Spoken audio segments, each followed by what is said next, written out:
જય જવાન જય કિસાન. કાકડી વીણવાનું ચાલુ થઈ ગઈ છે. સવારે વહેલા ઉઠીને 6 વાગે વીણીએ છીએ અને ખાડિયા માર્કેટમાં ભરાવું છું મારા ડીસામાં. અહીંયા 10% કમિશન છે, પણ ભાવ 40-45 રૂપિયા તાજી કાકડીનો મળતો હોય છે. તો ખરેખર તાજી કાકડી વીણવાથી ઘણા ફાયદા થાય છે. સવારથી આપણે પણ કસરત થઈ જાય અને 25 રૂપિયા ખીજામાં આવી જાય છે. 1 વીઘો વાયેલી છે અને લગભગ બધી વેણ તો 8 મણ જેવી જડે છે. તો 2 ભાગ કરી દીધા છે. હવે દરરોજના 4 મણ 5 મણ વેણશું અને દરરોજના 4-5 રૂપિયા કમાશું. તો ખરેખર કાકડી છે ને બહુ સારી ખેતી છે અને દેશી વેરાયટી છે. 150 રૂપિયાનું પેકેટ આવતો હોય, વીઘામાં 3 પેકેટની ભલામણ છે. અને જો આવી રીતને ઓફ સિઝનમાં વાવ્યું હોય તો વગર દવાએ ઓછા ખર્ચે આ ખેતી બહુ સારી છે. એવું નથી કે મગફળીમાં બટાકામાં બધા પૈસા મળતા હોય છે. શાકભાજીમાં એક તો પહેલી તો રોજની કસરત થાય સવારથી.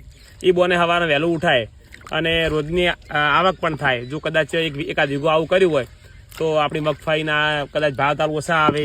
કદાચ આપણે ગોમ જવું હોય તો ગમે ત્યારે રોકડીયો પાક આપણે કોમમાં આવે. તો બસ મારું તો એક જ કહેવું છે કે એકાદ વીઘો રોકડીયો પાક પણ વાવવો જોઈએ, જેથી કરીને આપણા રોજિંદી ખર્ચા પાણી નીકળે જાય. તમે પણ બસ આ રીતે એકાદ વીઘો શાકભાજી કરો અને શરૂઆત કરો, મજા આવશે, શરીર પણ સારું રહે અને 25 રૂપિયા કમાશો. માટે વહેલા ઉઠી સારી ખેતી કરો, બધાને શુભકામનાઓ. જય જવાન જય કિસાન.